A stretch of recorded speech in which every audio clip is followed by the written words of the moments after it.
Hey everyone, welcome back to the channel.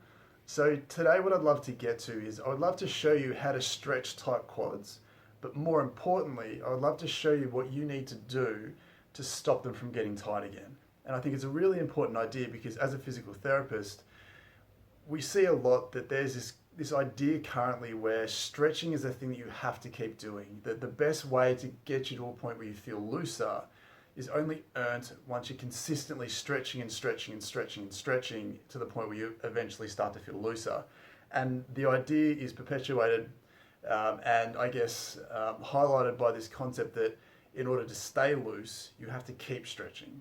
And it's not necessarily true. It definitely feels that way and does come across that way.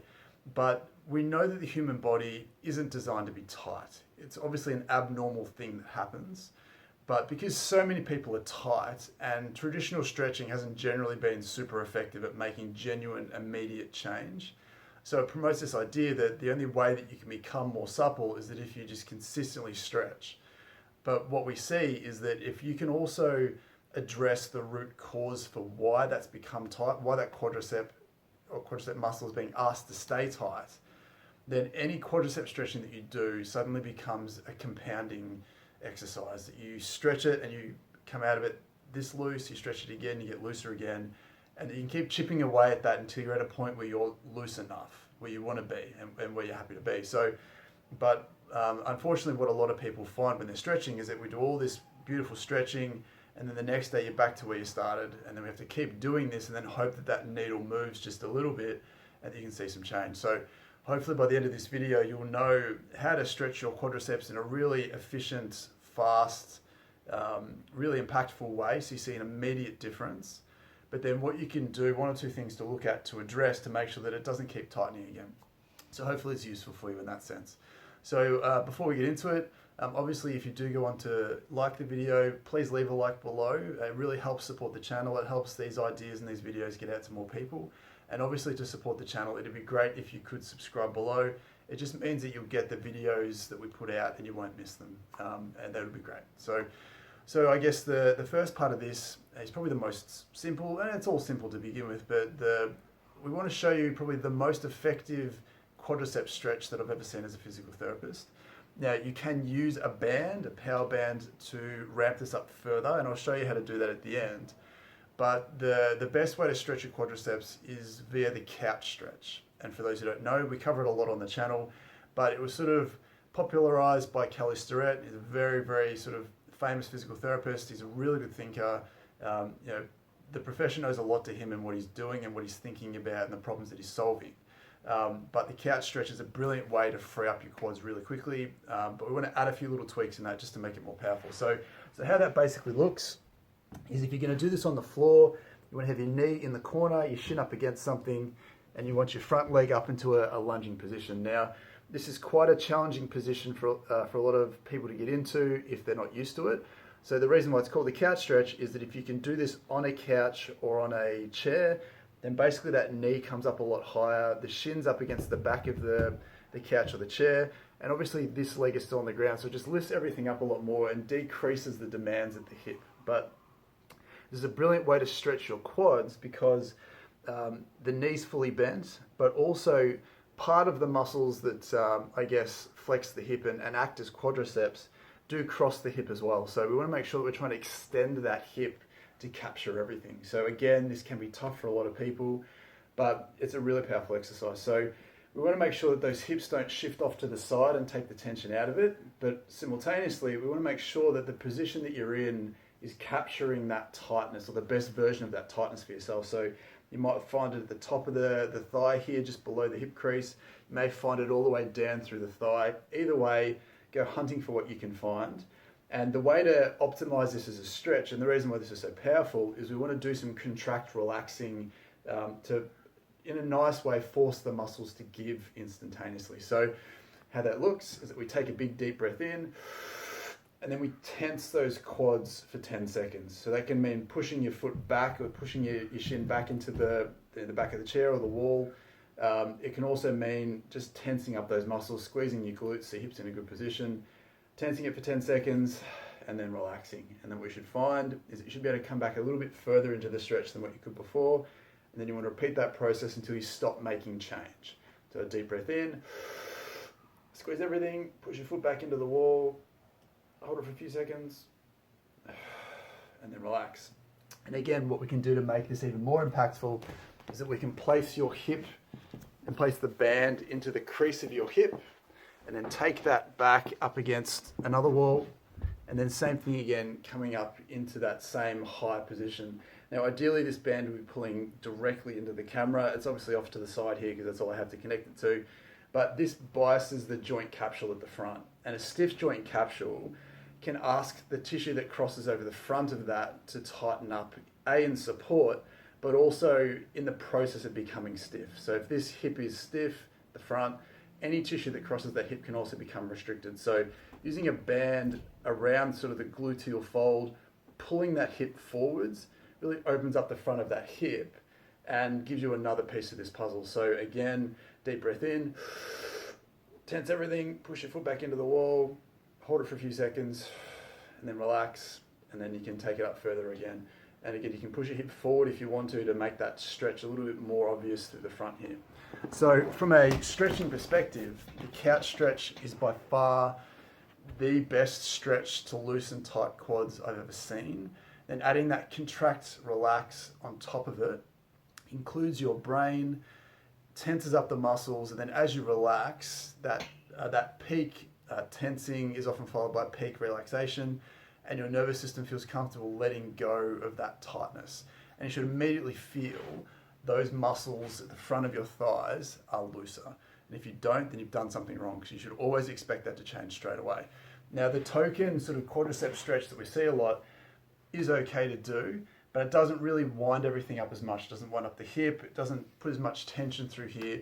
You can do it, but you want to make sure that you do it in a way that you can still tense, relax. So you got to push back into your hand, make sure that you can see a change, go further, tense, relax, keep going till you see a difference. Now, so I'd highly recommend that as a stretch to quickly free up those tissues. But I guess the main idea behind this video is we now want to have a conversation about why that's become tight in the first place. Because like most things in the body, everything happens for a reason.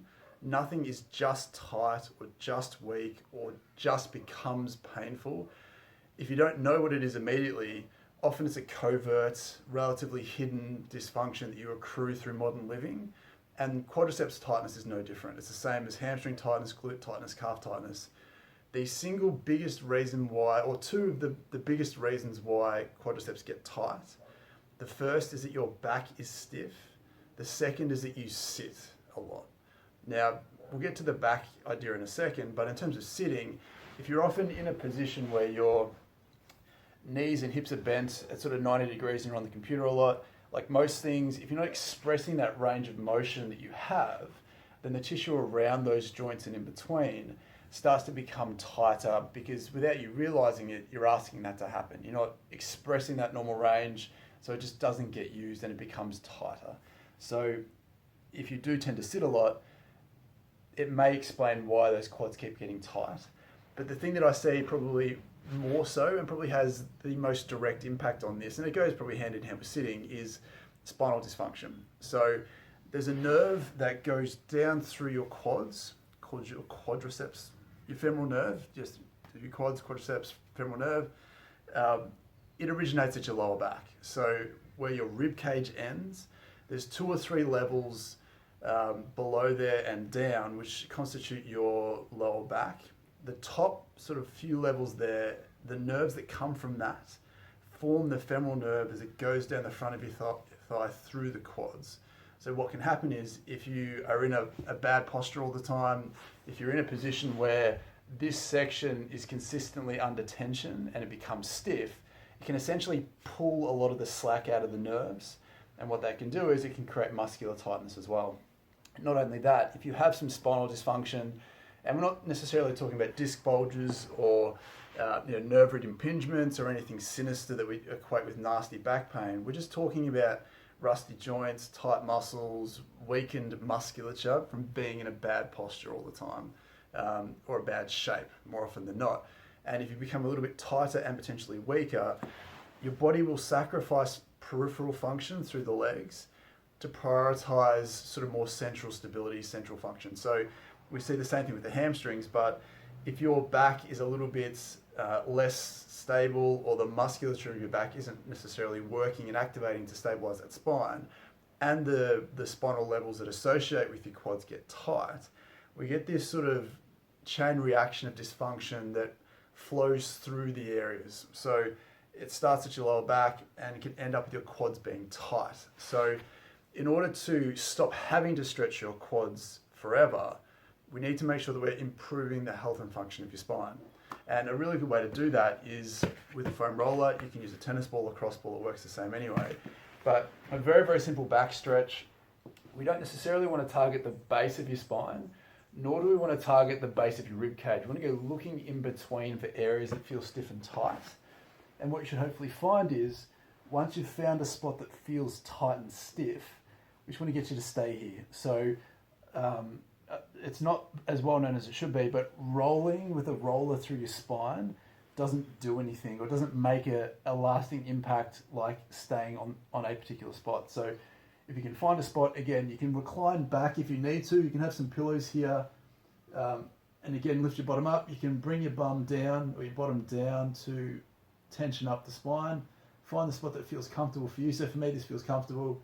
It may look a bit awkward, but if I come across to one side, it feels a little bit stiffer for me on this side than it does on that side. So again, it's probably no coincidence that a quad that's tight may be associated with stiffness on the same side of the back.